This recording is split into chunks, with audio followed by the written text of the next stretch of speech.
Mga kaalom, share lang po pala namin yung gawa po namin na tempered shower enclosure sa may Pasay City po.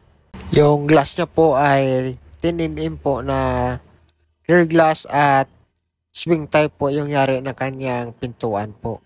Diyan po sa video po ay wala pa po siyang plastic seal na magnetic dahil ina-align pa po yung pintuan niya po.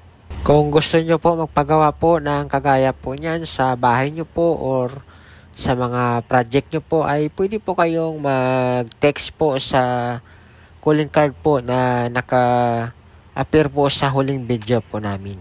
Palambing naman mga kalom, paki-share man po mga kalom yung video po namin para makatulong din po sa mga taong naghahanap po ng mura at di kalidad po na shower enclosure po.